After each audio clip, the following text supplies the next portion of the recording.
pessoal, tudo bem? Bem-vindos ao podcast Natal do Futuro. Meu nome é Arthur Dutra.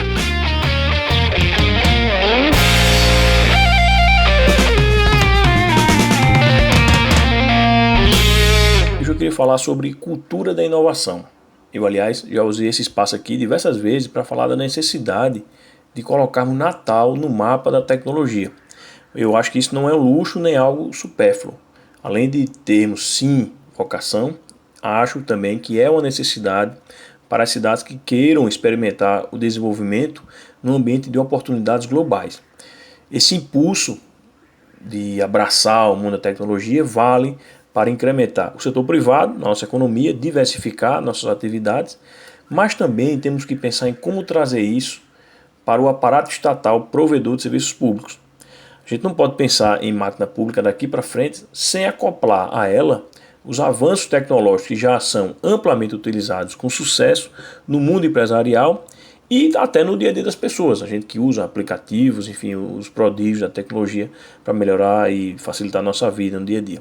Então, além do ganho em eficiência, há também uma inegável redução de custos, algo que hoje é bastante necessário num cenário em que as contas públicas estão aí em gravíssimos apuros, Rio Grande do Norte e Natal também caminhando para essa situação.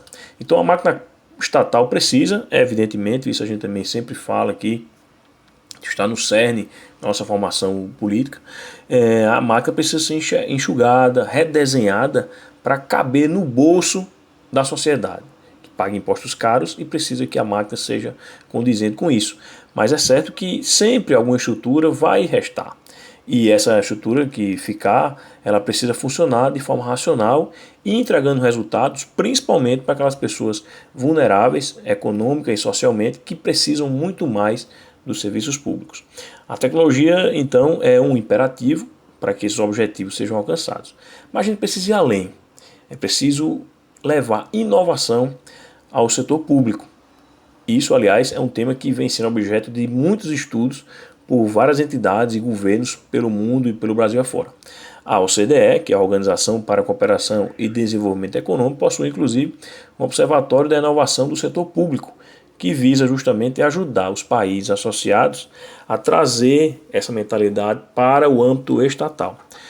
Para isso, além das novas ferramentas tecnológicas que vêm naturalmente, isso já fazem delas, muitas fazem parte já do dia a dia das rotinas administrativas, governamentais, a inovação ela vem na esteira de uma mudança de mentalidade, isso é muito importante, que é baseada não só na otimização de processos internos, de rotinas processuais, enfim, meio das repartições públicas, das entidades governamentais, mas principalmente na resolução dos problemas reais e visando a satisfação do usuário.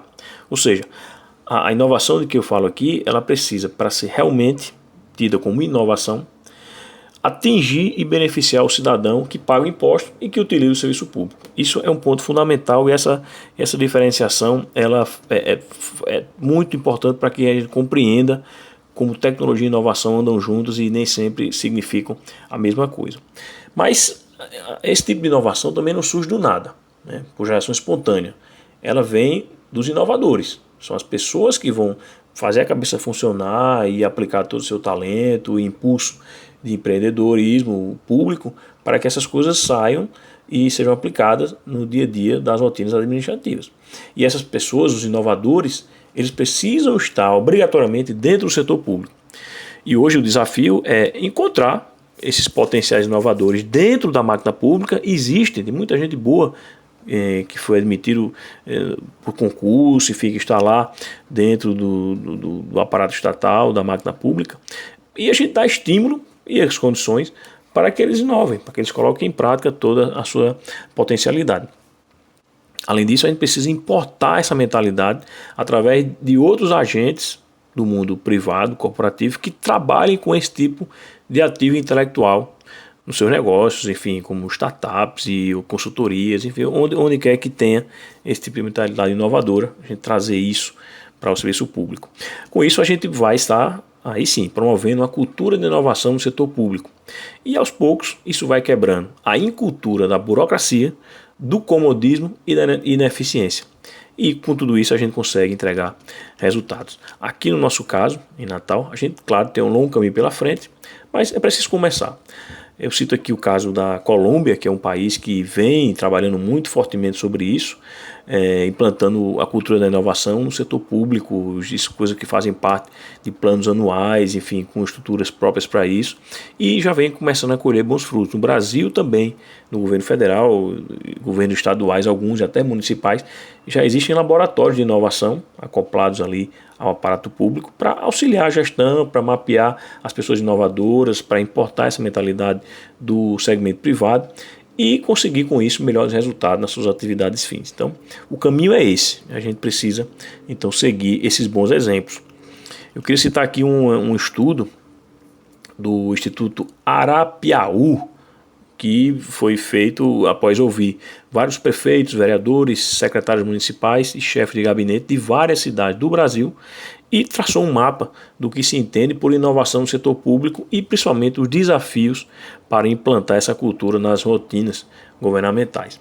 Então é um estudo bastante extenso, vale muito a pena se aprofundar nele, mas dentre todos os desafios que foram elencados, eu queria destacar um deles, que é a dificuldade de diálogo relatado pelas pessoas ouvidas entre as áreas do governo e os parceiros privados.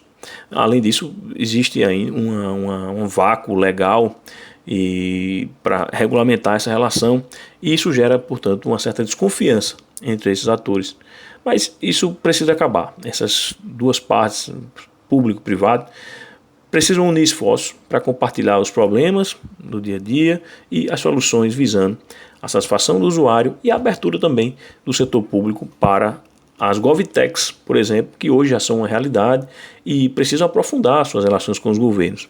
Precisa abrir o governo, sim, precisa abrir de verdade, se abrir para receber as contribuições e as inovações oriundas dessas organizações, principalmente na linha da difusão da mentalidade inovadora que deve permanecer e florescer na máquina pública, mesmo quando esses parceiros privados se retirarem um dia, fatalmente eles vão se retirar e viram outros. O que importa é que a cultura, a semente fique e floresça e isso passa a ser uma rotina permanente do aparato público. Enfim, é uma tarefa não é muito fácil, é uma quebra de cultura muito grande, de paradigmas, mas eu acredito que é possível.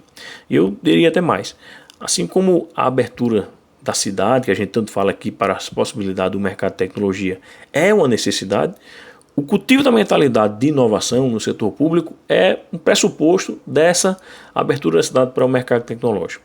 Sem uma máquina estatal enxuta e repleta de mentes e inteligências com sede de inovação, a gente vai ser como uma Ferrari com o freio de mão puxado. Isso seria um desperdício imenso que a gente não pode mais ter. Um grande abraço a todos e até o próximo podcast.